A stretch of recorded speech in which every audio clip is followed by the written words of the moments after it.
Assalamualaikum warahmatullahi wabarakatuh. Sebelumnya perkenalkan saya Widya Rahmi Zahra dengan NPM B1A024131. Di sini saya akan membawakan presentasi dengan tema teori kontrak sosial dan teori kekuatan. Kita akan membagi pembahasan ini dalam dua bagian besar, yaitu pertama mengenai teori perjanjian masyarakat dari tiga tokoh klasik, dan kedua tentang teori kekuatan dari empat tokoh dan relevansinya dengan sistem garis keturunan patriarki dan matriarki. Mari kita mulai dengan teori perjanjian masyarakat atau yang dikenal sebagai social contract theory. Tiga tokoh utama dalam teori ini adalah Thomas Hobbes, John Locke, dan Jean-Jacques Rousseau. Meskipun mereka hidup di masa yang berdekatan, pandangan mereka tentang kontrak sosial sangat berbeda. Thomas Hobbes melihat manusia pada dasarnya egois dan hidup dalam perang semua melawan semua.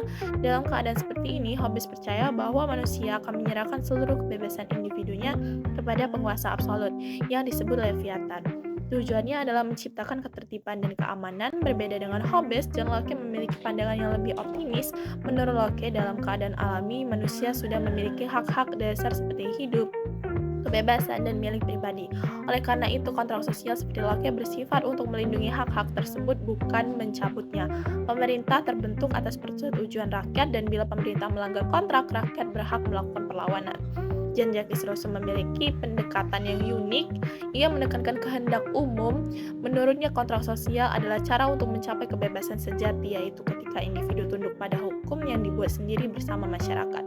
Jadi, masyarakat bukan sekadar menyerahkan haknya, tapi justru menciptakan kesepakatan kolektif demi kebaikan bersama. Lalu, bagaimana perbedaan ketiga kontrak ini?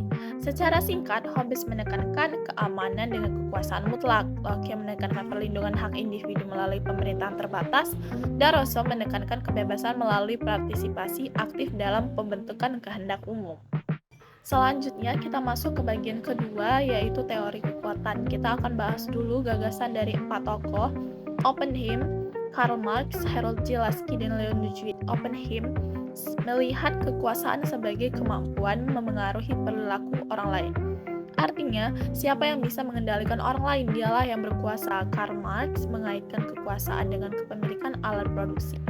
Bagi Marx, kelas yang menguasai ekonomi akan otomatis menguasai politik dan budaya.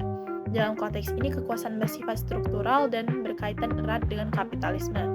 Lain halnya dengan Harold J. Lasky, yang menganggap bahwa kekuasaan terbesar itu dalam berbagai lembaga seperti agama, pendidikan, dan keluarga. Tidak ada satu pusat kekuasaan mutlak, melainkan banyak sumber yang saling berpengaruh. Sementara itu, Leon Degroote menekankan pada fungsi sosial. Kekuasaan tidak berasal dari wewenang formal, tetapi dari siapa yang paling berguna bagi masyarakat.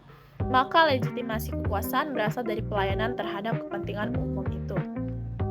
Lalu, bagaimana hubungan teori-teori kekuatan ini dengan munculnya sistem garis keturunan patriarki dan matriarki?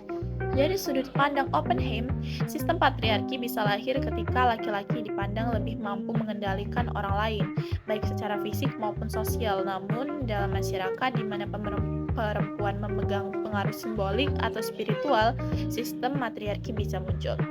Karl Marx menjelaskan patriarki sebagai akibat dari kontrol ekonomi. Ketika laki-laki menguasai alat produksi seperti tanah dan kekayaan, perempuan kehilangan posisi tawarnya. Sebaliknya, dalam masyarakat komunal prapemilikan pribadi, peran produktif perempuan bisa menjadikannya pusat garis keturunan. Itulah cikal bakal matriarki. Harold J. Lasky menunjukkan bahwa sistem kekuasaan dibentuk oleh lembaga sosial. Jika institusi seperti agama atau adat secara historis memberikan otoritas pada laki-laki, maka patriarki bertahan.